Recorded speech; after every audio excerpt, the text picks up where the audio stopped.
You ask Tiger to solve. This deals with linear equations with one unknown.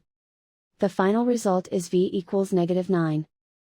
Let's solve it step by step. Group all constants on the right side of the equation. Add 6 to both sides. Simplify the arithmetic.